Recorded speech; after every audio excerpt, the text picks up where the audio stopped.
Finally Free Part 2. My gosh, it's here. It's here.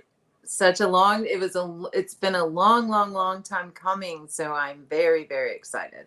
Yeah. Okay. We need to hear a little bit about this. Finally Free 1, then a long time. Finally Free 2. Tell us a little bit about this journey getting to Finally Free 2. Well, we did Finally Free 1 right at pretty much almost at the beginning of the pandemic. And it just seemed like the thing to do. And so many people were so excited about it. And now it's, a year and a half later. And I just continually had people asking me, when are you going to put out part 2? When are you going to put out part 2? I want to write in it. And so that's how it came about, really. Really, out of all the projects I've done, the Finally Free has been I'm a little bit biased because it was my first anthology that I did, but it was just such a fabulous experience with so many people that just turned into family, and everybody just really meshed with each other, and they're still working together and they're still supporting each other. So the first one was about walking through fear and making it through to the other side triumphant. So that was the biggest thing, is that so many people in writing and in reading Finally Free became finally free. There was tons of healing that went on, and that was just everything. And so this time around, I was so excited because I have some brand new authors that are becoming finally free for the first time themselves through their writing. But then I have a lot of the initial authors from Finally Free 1 that are coming back and writing their stories about what has transpired and what's going on since they've become finally free during part 1. So that's what's really, interesting to me, because so many lives were changed. And one of the things is that when you just follow what's given to you, God gives us so many things, and sometimes we let fear hold us back.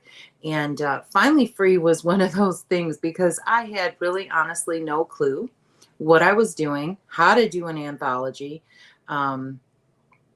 I just knew some things that I didn't want to do that I had experienced myself.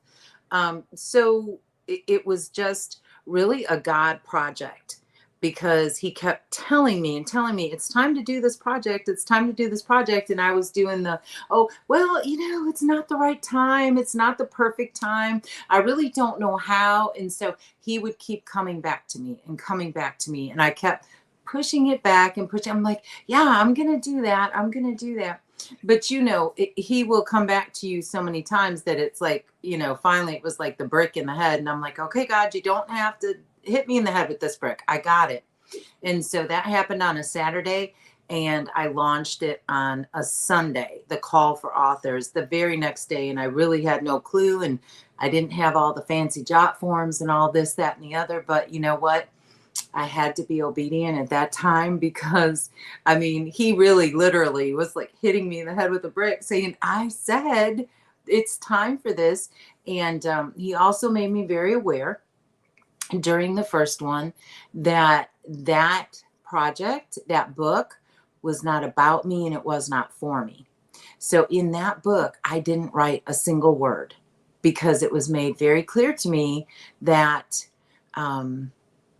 wasn't about me, it wasn't for me, that I was just supposed to be the vessel for the authors to go through it and go through their healing. So that's kind of how it all started. And now we're on part 2, and I'm so excited about it, because you're going to get to read new stories. Well, of course, they're all new. None have been pre-written, but you're going to get brand new stories, and you're going to get extensions of stories that were read in the first part. Wow, that's amazing. So the original text really was a healing journey for your authors. And so that if it was a healing journey for them, it was a healing journey for anybody that read it. Right. Wow. What a beautiful humbling experience, right? To be chosen for that work. Yes, yes. And that's exactly it. You know, I was just really ridiculed by so many people. They're like, how can you put out your first anthology, your first project, and not write? People are waiting to hear what you have to say. And I'm like, well, they're kind of, you know, maybe they're going to have to wait until some other project, because it was made very clear to me that this wasn't for me to write in. And, you know, the amazing thing, and we often say this, and it's, you know, God works in mysterious ways. I did not write in that book, nothing. My editor insisted on putting my bio in the book and my picture, but that was it. And so after that happened, God blessed me with 22 more opportunities to write in anthologies. And so that's just been everything. So the lesson there is to not be, you know, all about yourself. The direction was given, be obedient, follow the direction, and it will come back tenfold. It always does. If we just listen. Just listen. Just listen and obey. That is so powerful, because you were willing to put self on the shelf. We've heard of elf on the shelf, but we're willing to put self on the shelf, right? And because you did that and let this first book be this therapy tool, really, for who knows how many hundreds upon hundreds that have read it, Right. You had that open a door for 22 other writing opportunities. And now here you are leading the charge for Finally Free 2. Yes, and he's letting me write in this one. Oh my goodness. Okay, so before we bring on the other amazing authors that you have with us tonight, tell us a little bit about your story here, your chapter, because you didn't get to write in the first one. Right. And I kind of went I didn't really write my story in it per se. I just gave a little bit of advice, you know, from things that I've learned on becoming finally free, and, you know, just not being such a people pleaser. So I think that's the biggest piece of it. I think that is one of the things about becoming finally free, is understanding that you should put no one above yourself except God. You know, because you have to take care of yourself. And when you constantly people please, in the end, you lose yourself. And, you know, just so many things that will lead to you being bound, you know, being stuck, being trapped, being chained. There's just so many things that we let, you know, life let us fall into. When we don't believe in ourselves, when we don't prioritize ourselves. And so that's a little bit about what I wrote about. Just a little advice from, you know, the queen of people pleasing. You know, when you learn how to say no and you learn how to prioritize yourself, it opens up a whole new world, but it also closes some doors, and it lets you see things that maybe you didn't see before. Powerful. It helps you see things you didn't see before, and it closes doors. Sometimes we don't think about those things, and there's doors sometimes that need to be closed, right? In order to be that perfect conduit of God to be able to work through your life and the lives of others, there are some doors that need to shut. That Right. is so powerful, Dawn. Okay, I'm excited to read your chapter and learn all about that part of you, because people pleasing, it's so easy to fall into, isn't it? And yet Yes. then we're pleasing people and we only work for one person. Right. Right. Exactly correct. And I think that, you know, when we're people pleasing, when we lose our self-esteem. And once we lose that self-esteem, because what we're all about is no longer important to us, because we're so busy worrying about what's important to everyone else. And so when we lose that self-esteem, we lose the ability to see ourselves as God sees us. And so it leads to us doing things that we weren't meant to be doing, or not doing things that we're supposed to be doing. So it all ties in together, when we do not prioritize ourselves. And yes, our family's important, our children are important, everything's important. It's not that it's not. And I'm definitely, some people read some of my writings and they say, well, basically, you just dropped your whole world and started over again. That, to each their own, to whatever that person has to do. It depends on what extent that you're people pleasing. It depends on to what extent you've lost yourself completely, and you've lost your belief in God, or you have no idea what your purpose is. And it's up to us to find that. If we lose that, if we lose ourself, if we lose our faith, if we lose what our purpose is, we've got to go back to the basics. We've got to start over. We've got to find that, because we're really no good to anyone if we're not good to ourselves and we're not good to God. How are we good to our family? We're really not, because they're only getting a piece of us. They're not getting the real us. And so once we're good with ourselves and good with God first, and then with ourselves, everything else falls into place. But I think that's where we get lost, is we put other people's importance before God and ourselves. That is so true. And once we start doing that, it can become a snowball effect, can't it? And the snowball, that is the perfect words for it, is the snowball effect. And then that's when slowly but surely the chains that bind us, it's hard to break free from that, because you don't want to disappoint anyone, but yet you're disappointing yourself, you're disappointing God, because it just all flows together. It's kind of a catch-22, a round robin. Yes, it is. But when you step into being finally free, yes, it's oh my gosh, there is no, it's a long journey. I will say that it's not just you make the decision and all of a sudden, voila, you're finally free. I wish it were that easy. Yeah. With a little bit of just about my background, is that I was such a people pleaser for so many years. I mean, like the perfect mom, the perfect wife, the perfect daughter, the perfect sister, the perfect friend, the perfect worker, just everything. I just wanted everyone to be happy. And probably at, around age 40, it like a light went off, and I was like, oh my gosh, I am absolutely so miserable.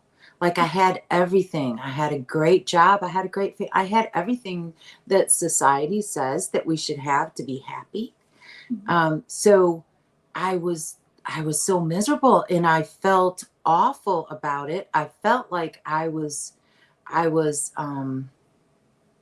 being unfaithful to God, because here I had all of these blessings, but yet I was miserable. So I'm thinking to myself, oh my gosh, the wrath is going to come down on me, because I have all of these things, I have money, and I have this great job, and I have all these things, but really that wasn't it. No wrath came down, but I had really, in all of it, replaced material things to make me happy. So in being materialistic and making all that money and just wanting more and more and more and more and more, it was like a hamster in the wheel.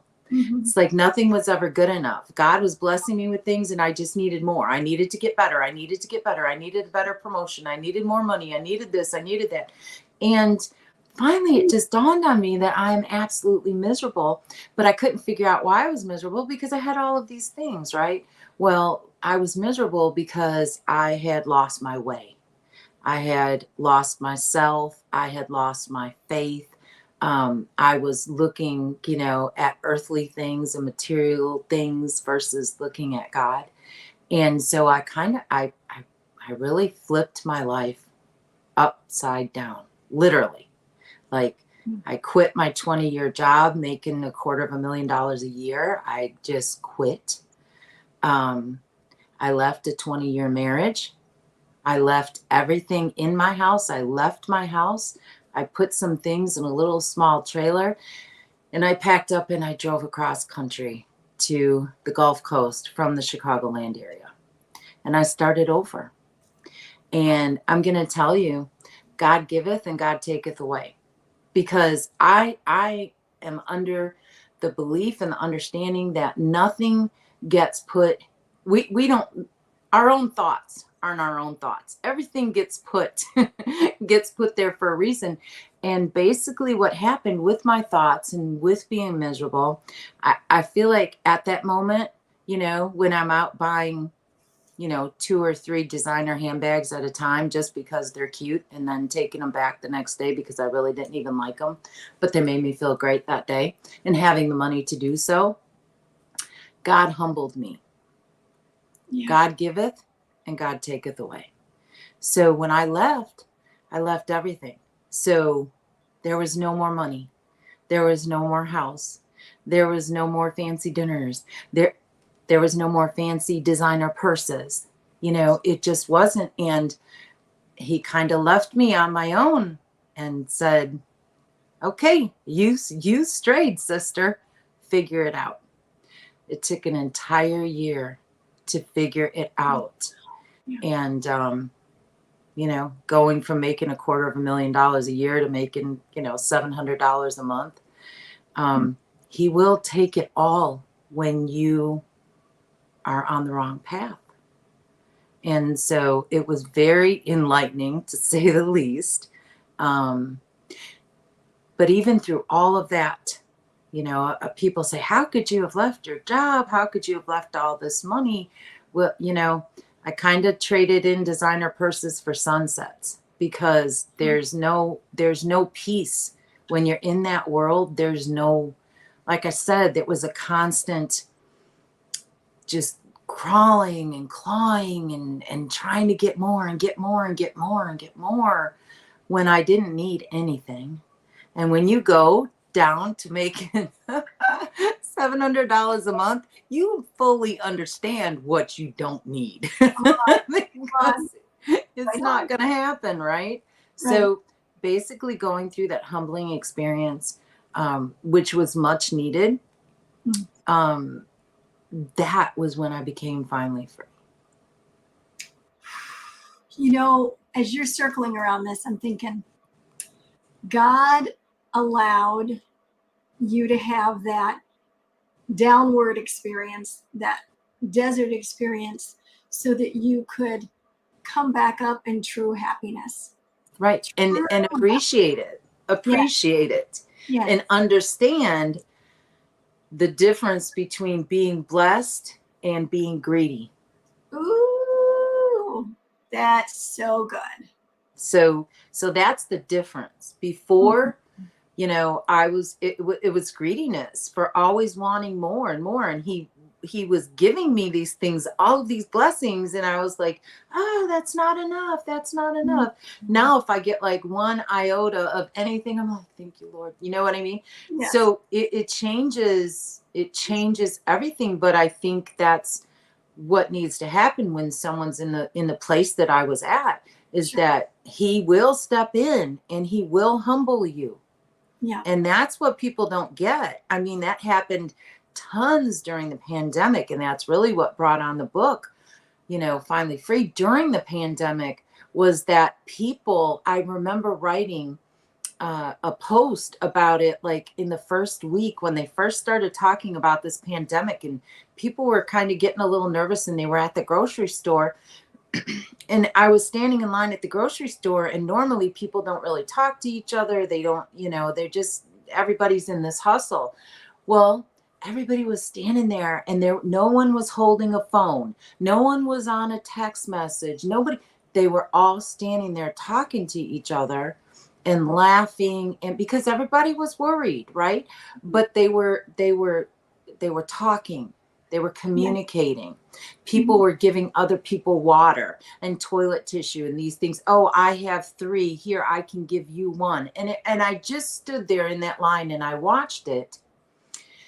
And I came home and I wrote a post about it. I hope that people will understand and see the nation is being humbled. Not saying that God created the pandemic. I'm not saying that. But the nation was being humbled, because what we were all worried about, getting to work and getting this promotion and getting this and getting that, now everybody was in the same zone. Everybody was at the same level. Are we going to have enough water? Are we going to have enough food? Are we going to have vaccines? Are we, who in our family is going to get sick? Everybody who has masks. Remember at the beginning, you couldn't even get masks and everybody needed masks. Everybody came together. And so some people understood that.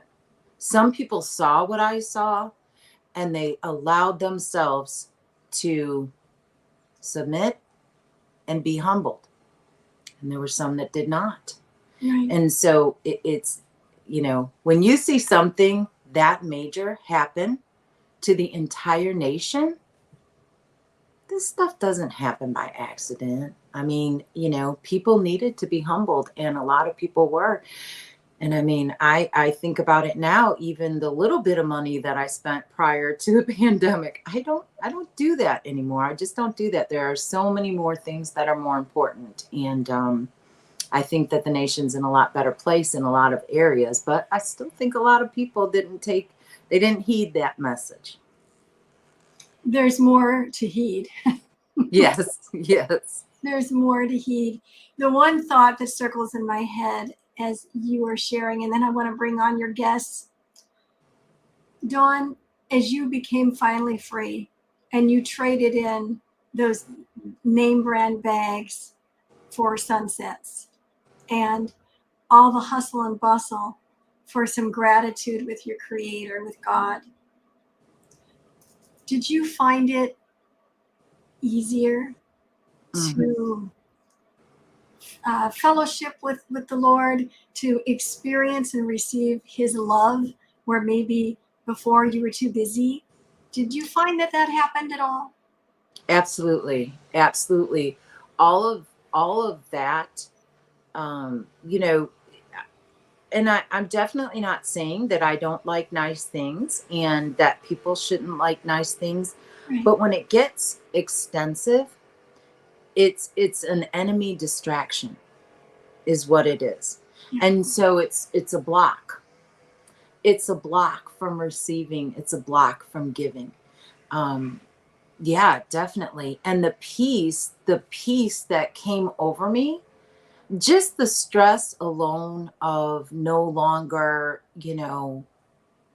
scraping and hustling and bustling and more. Just when I came to terms with the fact that I have everything that I need. I don't need to scratch and scrape. He's going to provide. And he did through the entire time. He provided. Yes. When I was open and able to give to him and to receive from him. And so the answer to that is absolutely yes. Absolutely yes. All of this other stuff, I hustle to this day, but I don't hustle over my time with him.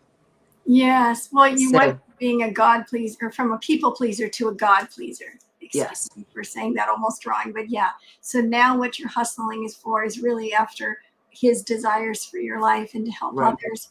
Whereas before that's not where it was. That is so powerful. It was all about me before. Yeah.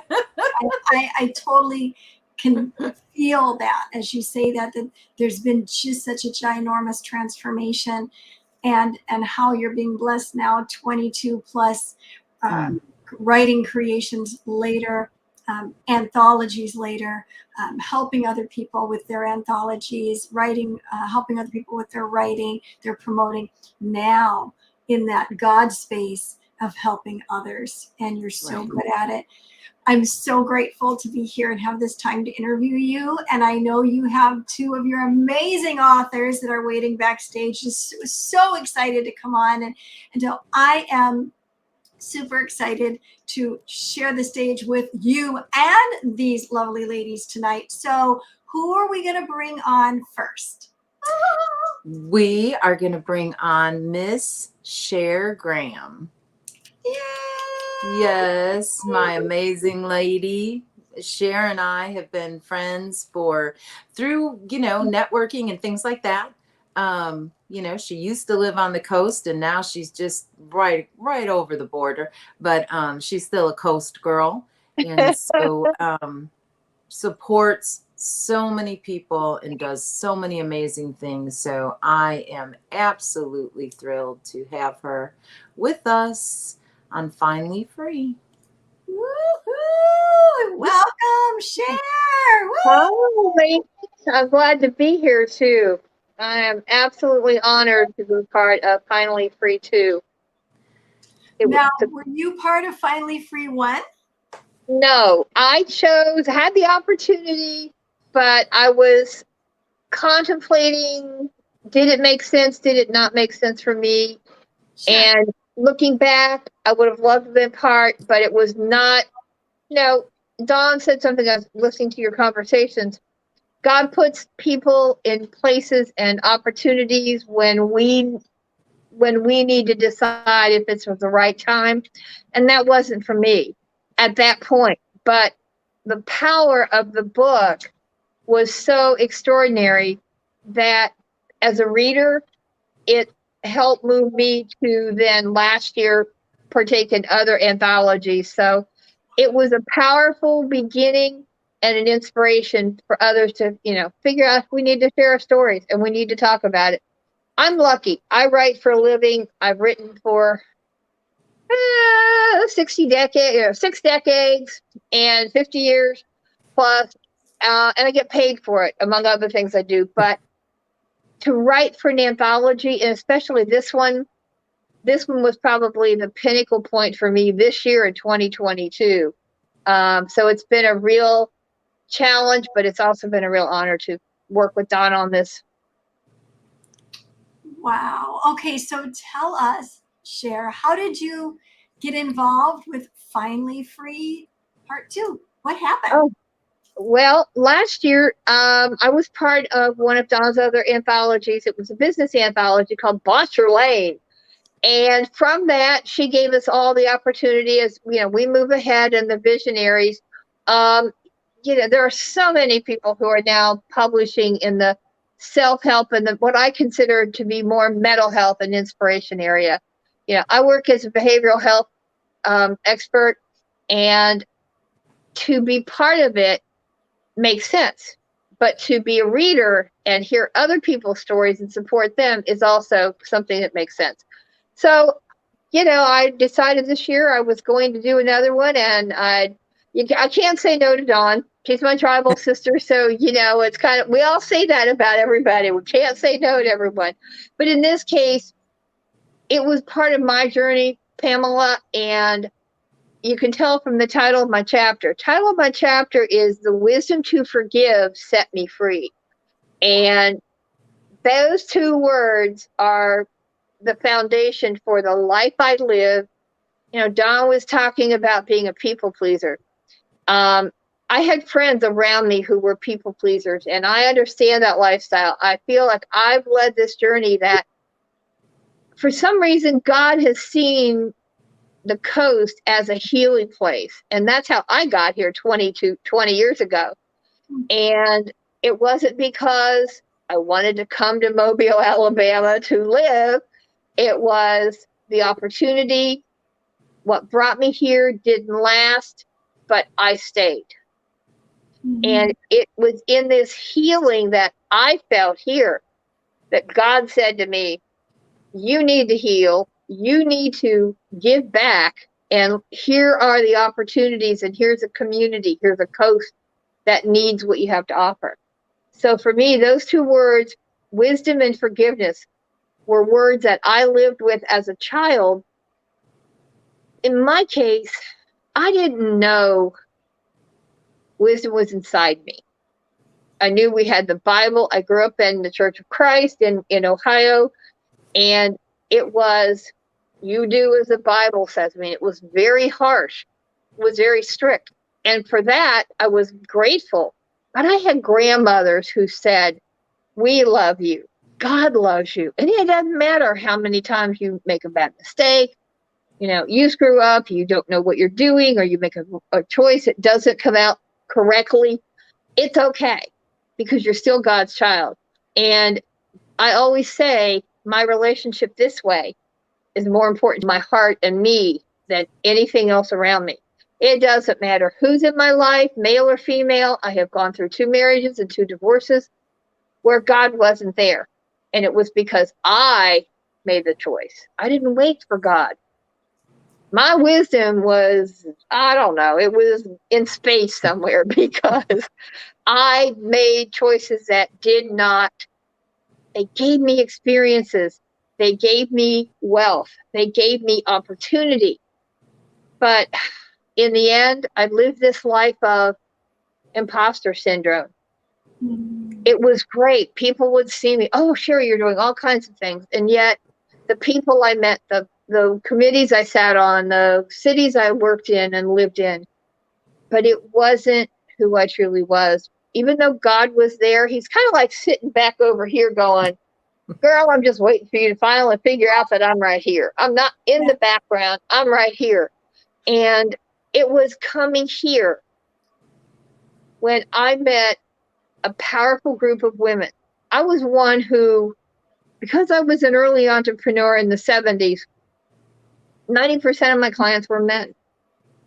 I didn't have those bonds with women the way that a lot of people do. But the power of friendship in this community is what has helped me become a better person. So I learned to forgive. I learned that wisdom was inside of me. I didn't have to look to somebody else. I had to look to God first, my readings, and what I feed my mind through the word, through powerful prayer, through meditation, through just conversation, affirmations, whatever I can use.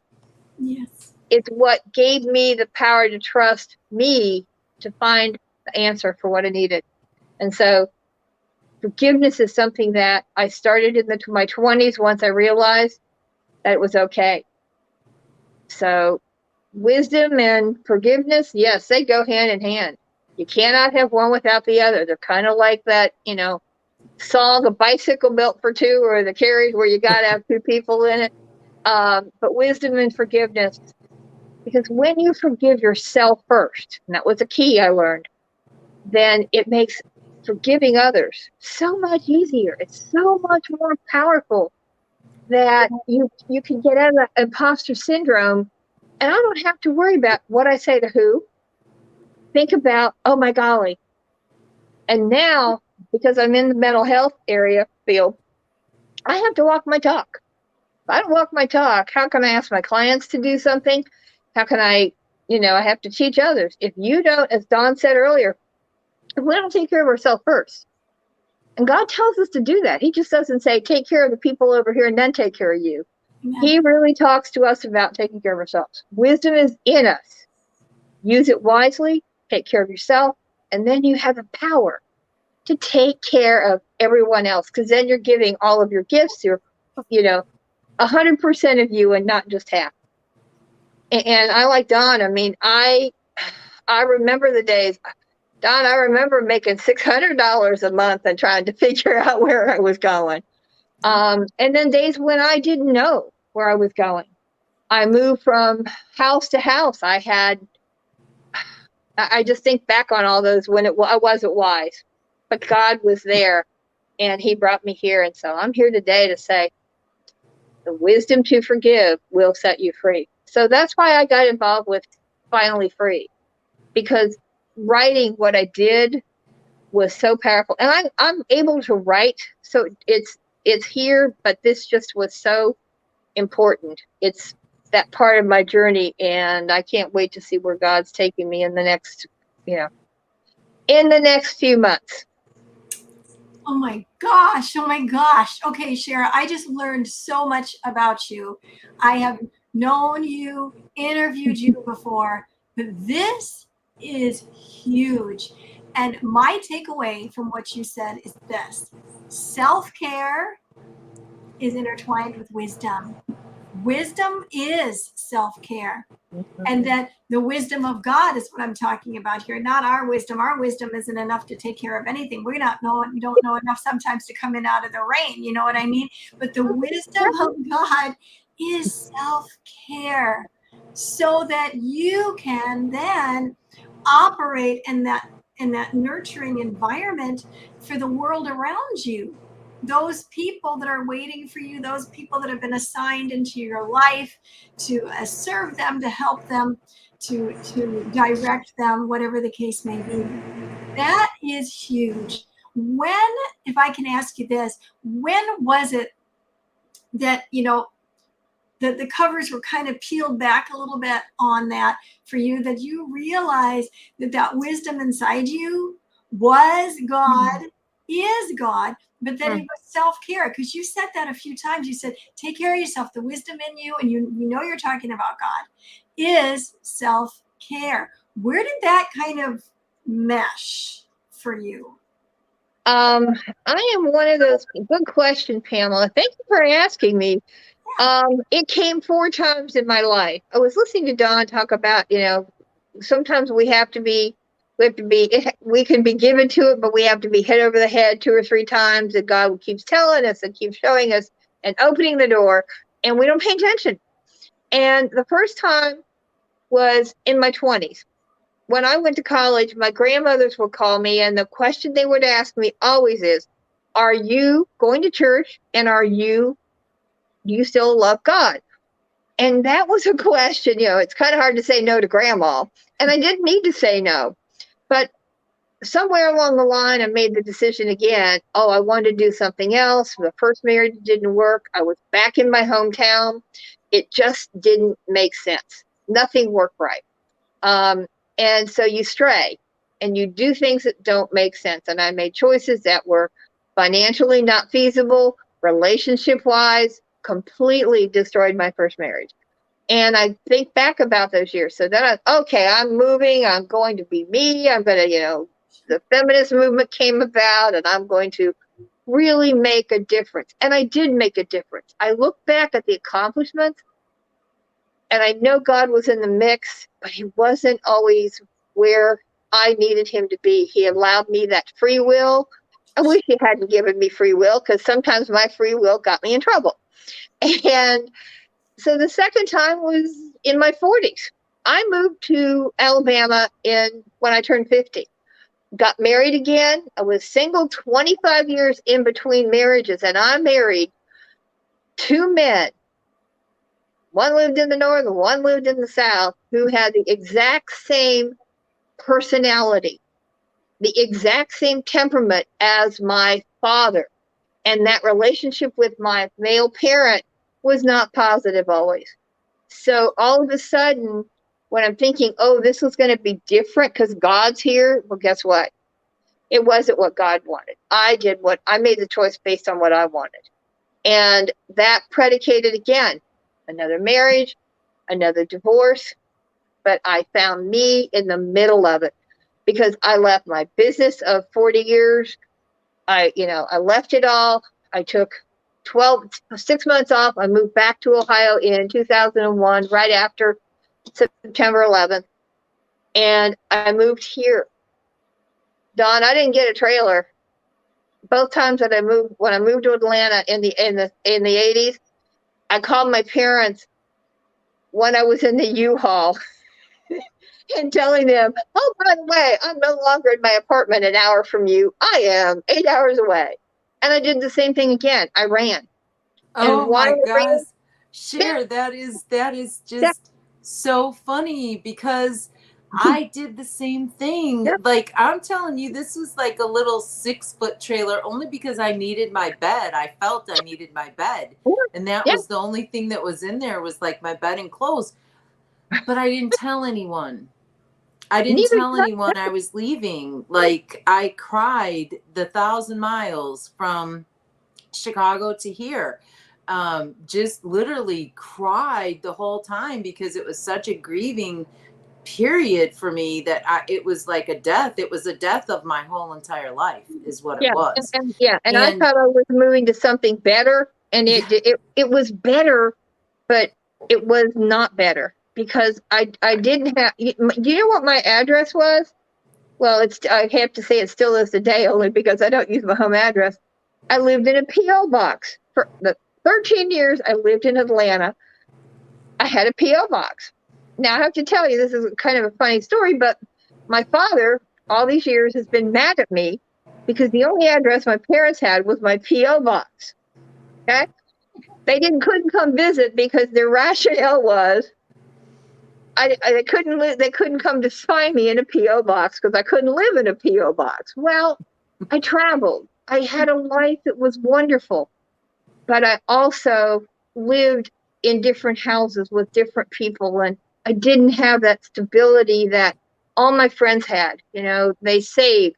Sometimes I lived paycheck to paycheck. Now, I made great money, but I did not do what I should have done. Looking back, made those wiser choices that would have given me more freedom today.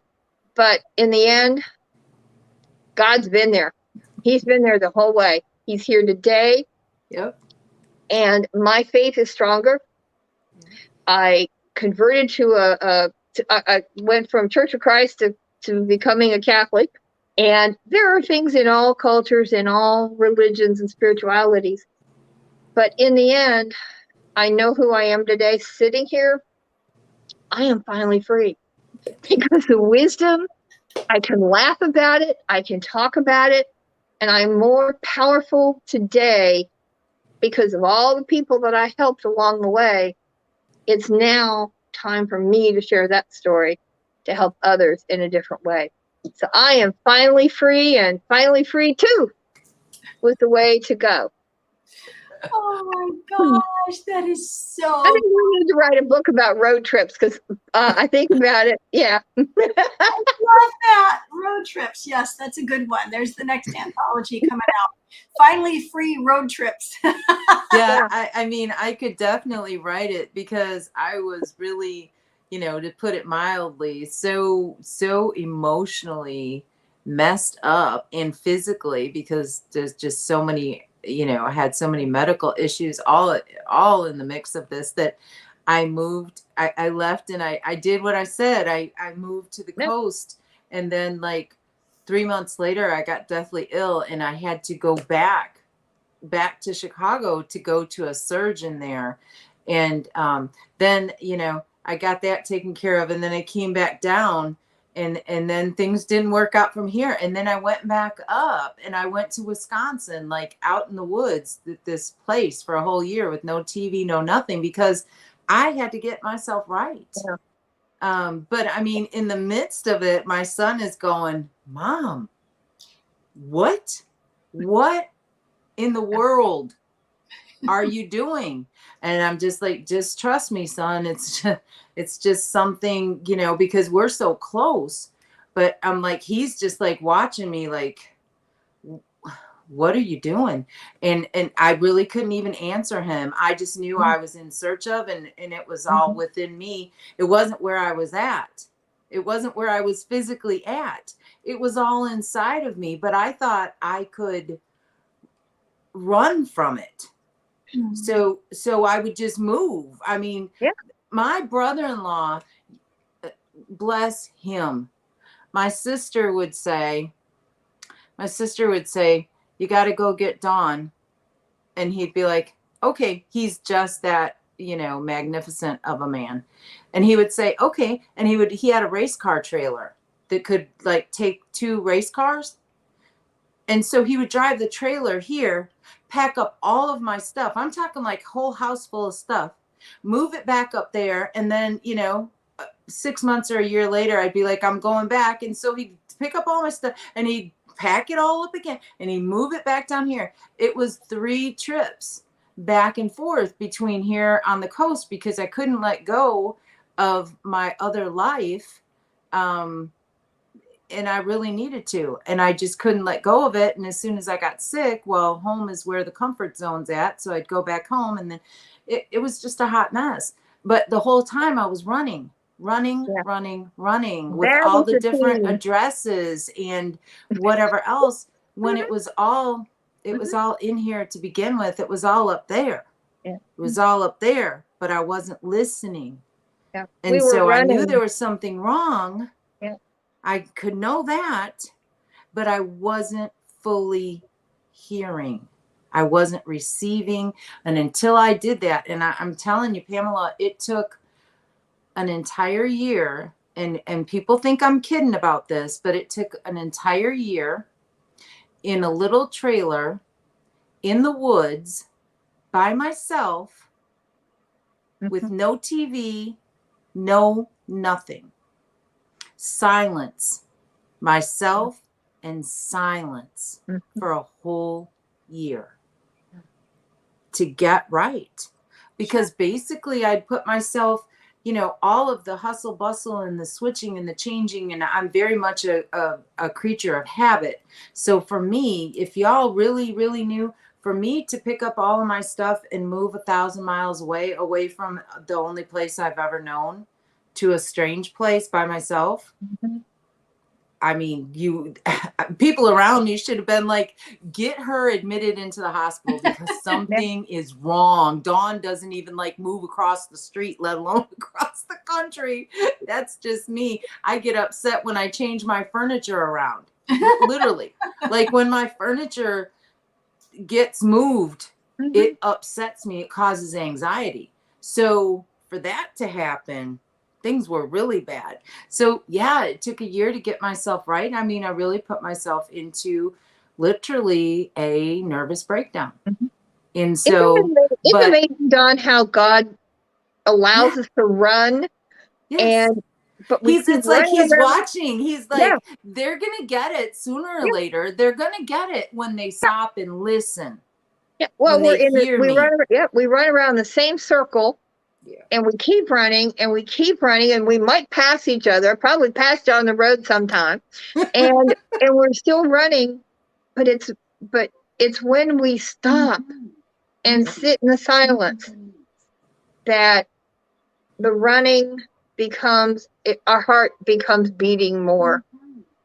And that's what keeps us finally free. That's what makes us finally free.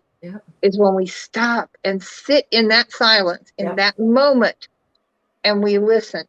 And that's hard for a lot of people to do, but the power that I find in sitting in the silence, I stopped running. And I didn't run back to my family. I couldn't. And the reason I couldn't was because their toxicity with my mom's prescriptive drug issues growing up, that wasn't home. It was a different role for me. And yeah, a lot of it I had to struggle with on my own. My friends, my long-term female friends used to say they would write my address in with a pencil in their address book because it would change every 3 or 4 months. And so I'd have so many, but they were right. That was my running. Yeah. It was not being who I am and being accountable and responsible. And it's God. I mean, everything I've done today is God. And my angels and my guardian angels and my spiritual angels are all around me. And I'm headed to do some things that not quite ready to share, but some new things have come up. And like you, I couldn't figure out what I wanted to do in this next journey. And last Monday, even though I know that I have a serious health issue that I have to walk through, God's right here with me.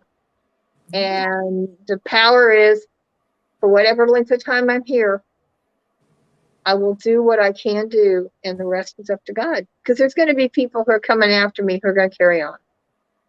Yep. Wow. So, but being finally free is, woo! Yeah, that's what it is. I love that. I can feel it as you say it. I feel Oh, like I've come along with you on your journey tonight. Sher, how do people reach out to you and get the book? When the book comes out, and I'm excited because we have launch in 3 days. Yeah! And you can find me all over social media. It's SherGraham. My website is shergraham.com. Click in the upper right hand corner. It says contact. Send me a note. You can find me on Facebook, Instagram. I am all over the media, all over social platforms. Not on TikTok, so you won't find me there, but LinkedIn, lost my train of thought. Brain fog, see, being 70, I can say brain fog comes and goes, and I can use that as an excuse. But just Google me. You can also find me now with my new word on Facebook called Move. That is a hint I'll give you as to the new program I'm working on. But it's with God and with Dawn, with Finally Free, that it was time, Pamela, to say, it's now time to be finally free. And I am. So they can find me. You can also email me at slgraham4969@gmail.com. But the easiest way is just to go to shergraham.com and you'll find me there. Thank you so much. Thank you, guys. This has been fun. Woo! We've all been through it. You know, those times in life where we just want to give up, we want to give in, where we just don't believe in ourselves anymore. You remember that mountain that looked impossible to climb, but you did it anyway? Do you remember that race that you didn't think you could finish and you ended up on top? But see, you listen to the voice inside of you, the one that encourages you, inspires you, and drives you to do things that you didn't think you were capable of. Listen to the voice. It says one phrase that will ignite a flame in you that will set the world on fire. Can you hear it? Listen. You have something special. You have greatness within you. Les Brown and John Tellerico present The Greatness in You. This book anthology is changing lives around the world. The magic of the human spirit is highlighted by these timeless stories of men and women who are inspiring others to discover their own greatness. A collective of talented authors has been assembled for this project. NFL Hall of Famer Brian Dawkins, influencer and entrepreneur Alicia Little, Deputy Governor of the British Virgin Islands David Archer Jr., and world-renowned actor Sam Humphrey. Through their commitment, dedication, and determination, you'll learn how you can overcome any challenge, move into your highest potential, and embrace the miracles of life. You will hear 30 empowering stories led by the world's greatest motivational speaker of our time, the legendary Les Brown. His voice has inspired millions around the globe to find their greatness. And now he's unleashing the next generation of motivators and thought leaders who will inspire the masses. So if you're ready to find the greatness in you, order your copy today.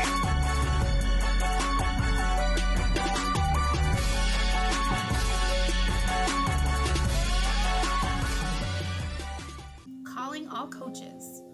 Join Dr. Pamela and doctoral candidate Deborah Allen in their new anthology, Coach Doctors, bringing their specialty to the table.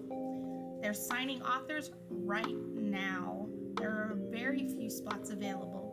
Get in contact with Dr. Pamela now through social media or email her at hello@purposewithpamela.com for more information.